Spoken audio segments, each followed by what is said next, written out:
All right, this is really exciting. Literally the most expensive car that's ever been on my lift. I'm bringing it in, guys.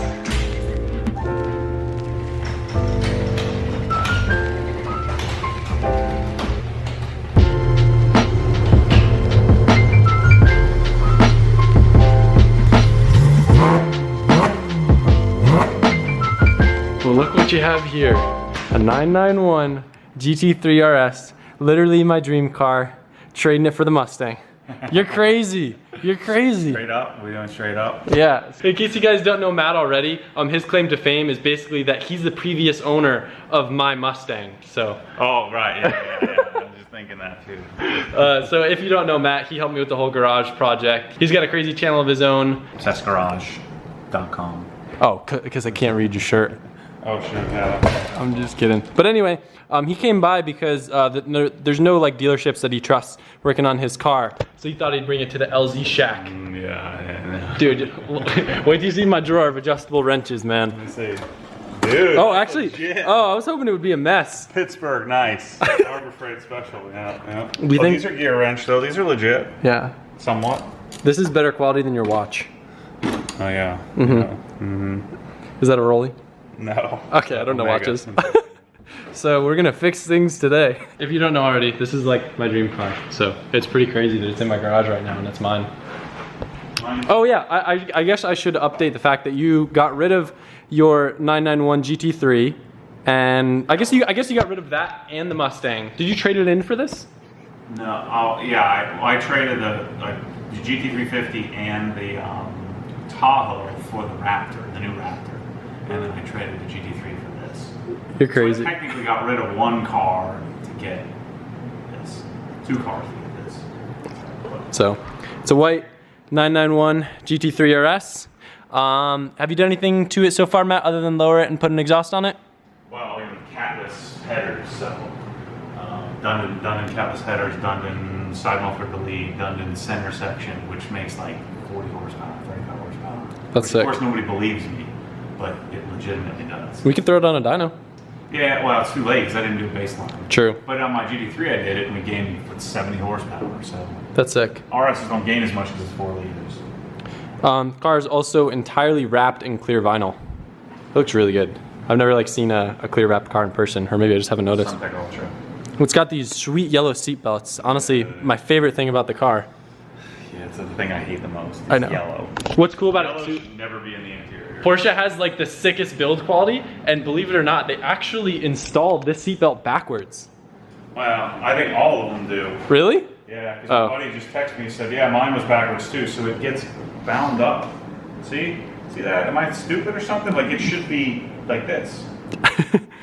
So, and people were commenting on the last video how the seatbelt was all tangled up. I said, well, I don't think so. And then I started looking at it and said, yeah, you're right. It's freaking backwards, so I'll fix that.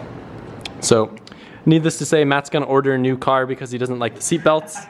Yeah, but the new one will be the same thing. So anyway, Matt's got a little problem on the car. We're gonna throw it up on the lift. Hopefully, I won't break it. I tend to break things a lot.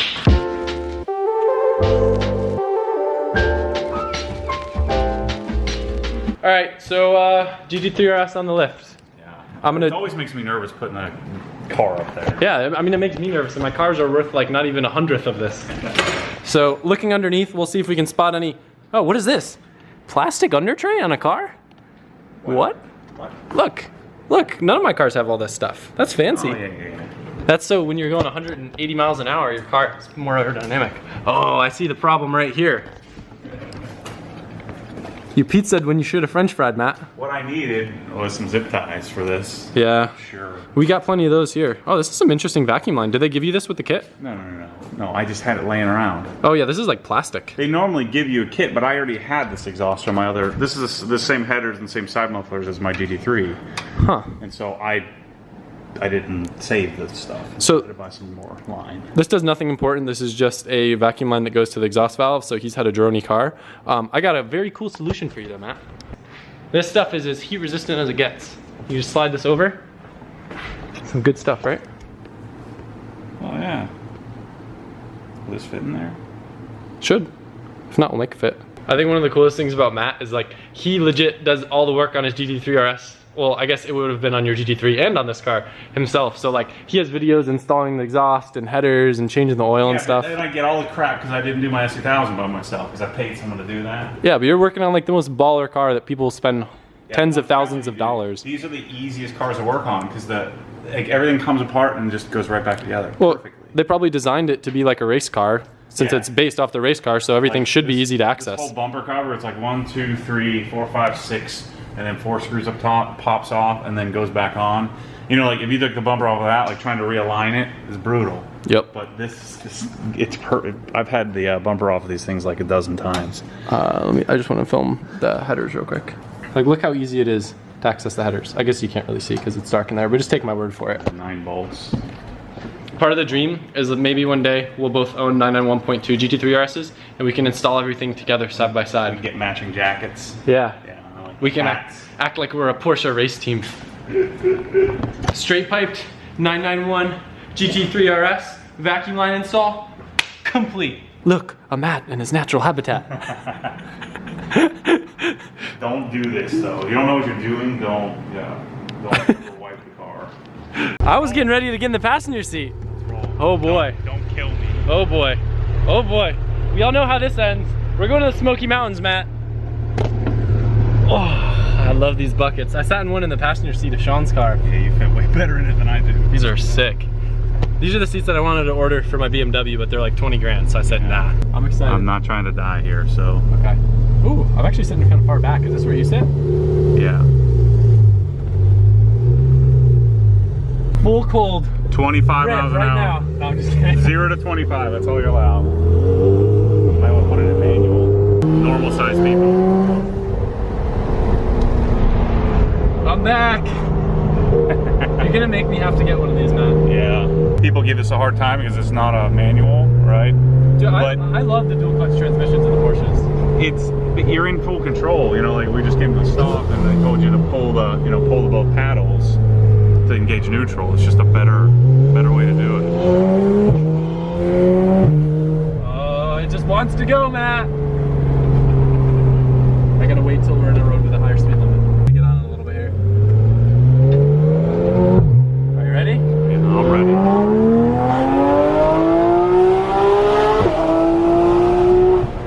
So smooth.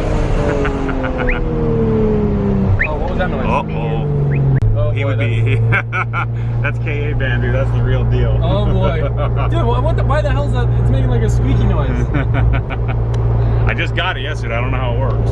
It sounds like a frog. We were only doing 46 or 7. Oh, absolutely. That was first gear. Totally in. That was first to first. Yeah. That wasn't second to third.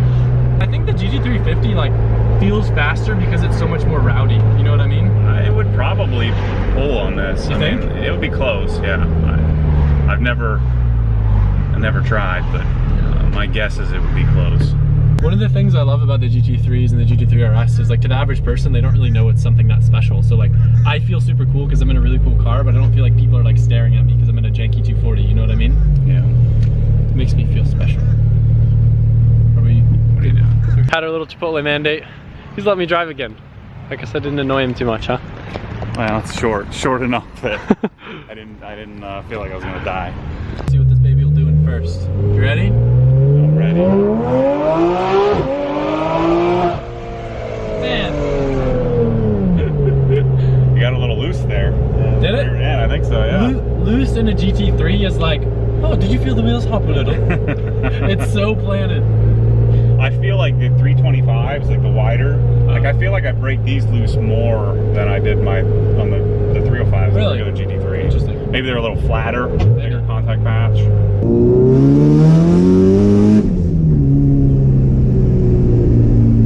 It's weird, it doesn't feel as rowdy when the tires have grip.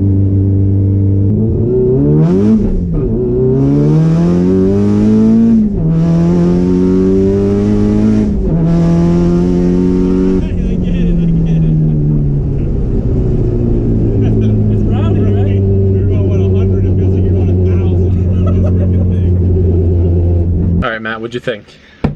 This thing's pretty legit. You like it? I mean, I struggle with all that's going on in here. Right? It messes with my disorder, but you know, like that. What, the dirt? Yeah, and you know, just hacksaw and stuff like that. That's actually pretty clean for a 240 though, to like actually trim the dash nicely around the cage. You know me, I'm all about excuses in this world. No, man, this thing's legit. Like, yeah. Matt's building the 240 now. No, he's not. Matt can't fit in these seats, that's for sure. I wouldn't be able to fit a roll cage if I had one. Obsessed Matt just left, and I was talking to him, and I kind of forgot, he did tell me this initially, but the GT350 has a flex fuel tune on it, and apparently it does make about 50 more horsepower with the E85 in it. So I might try, I got a bunch of E85 chilling right here, put like 10 gallons of E85 in it and see if I notice a difference. That'd be kind of cool. Originally the plan was today I was gonna do WiseFab on the Black Z, but since Matt stopping by was kind of an unexpected surprise and we wound up filming a lot, I think I'm gonna take advantage of that and spend the afternoon kind of getting caught up on stuff around the house. So I'm just gonna kind of get started and start pulling apart everything in the Black Z so I can just start tomorrow morning and install all the fresh new WiseFab stuff. Pretty sure that these kits don't come with instructions or anything, but I'm gonna open the box anyway. I know there's simple things like I'll probably unbolt the hubs while it's still in the car versus waiting while it's off the car, but I don't know if there's anything stupid I can do first that will make the process go a lot faster. So it kind of comes with installation instructions, but it doesn't come with disassembly instructions. I'd like to think it should be pretty self-explanatory though. The cool thing about the WiseFab is it literally replaces like everything other than the coilovers, which we don't have yet. So you can just take everything off and then put new stuff on. I think it already comes like somewhat assembled too. As you guys know, I listen to the haters and I always zip tie my calipers to basically whatever I can. I used to let it hang on the brake lines because, you know, I like to live life on the edge. But these aren't aftermarket brake lines, so we're not gonna do that. Of course, the way that the suspension is designed, you can't remove these bolts without removing the coilover. So what I'm gonna try to do, I'm gonna try to be lazy and unbolt this section that I was gonna leave bolted together. That way I can let the whole car droop, and then hopefully that spring will decompress, giving me a little bit of access to remove these bolts without hopefully having to lower the car and unmount the coilover or suspension, whatever you want to call it. Schulman's helping tackle the other side while I'm knocking it out on this side. I've got pretty much everything that I can do while it's at eye level. The rest I'm gonna do from underneath the car. As you can see, pretty much everything's disconnected. I think I'm gonna have to end up pulling out the shock anyway to install the WiseFab. Sucks that my BC coilovers aren't here yet, but since they're custom order, they take about like 2 to 3 weeks, and I think I'll have them next week.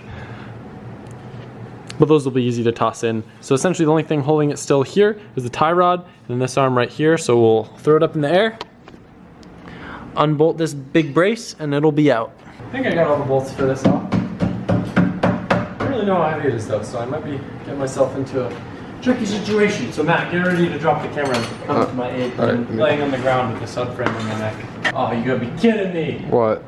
The lift post is right in the way. No way. Grrr. No way. Shulman, I need you to just bench press the car real quick. Right, okay. All right, so everything's off. Might actually paint the calipers while they're dangling there. Might do them like gold or something, since that's probably gonna be the theme with this car is black and gold. Yeah, so tie rods are off.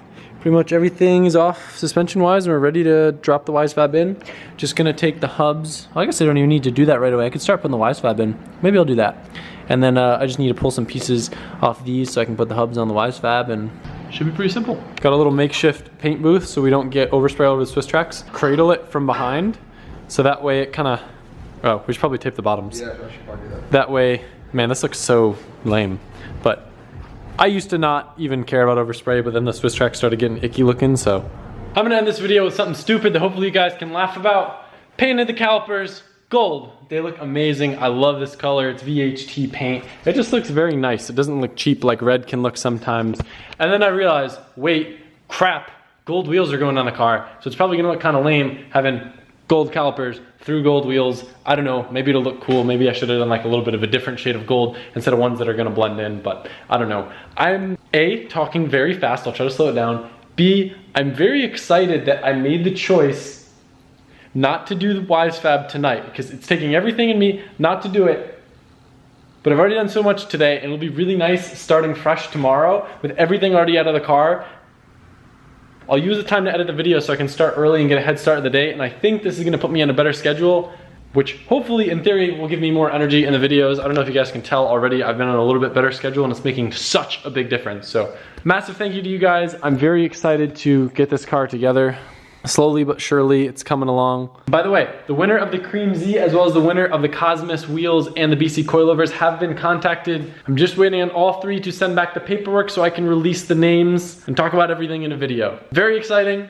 I don't know. You guys are awesome. I will see you tomorrow. I just rode, by the way. Shh, but don't tell my haters. That's why I'm all sweaty and stuff. I didn't film though. I just had fun, just chilled, you know? Closing the video out at 9:21. It's gotta be a record. I will see you guys tomorrow. Oh wait, if you made it to the end of the video this far, then you probably enjoy the videos if you're willing to sit through them all. So make sure you hit that little bell next to the subscribe button. That will make sure you get notifications whenever I upload. But if you watch anyone else on YouTube, you probably already heard this before, but it's appreciated. I will see you guys tomorrow. When you said, Ready? when you said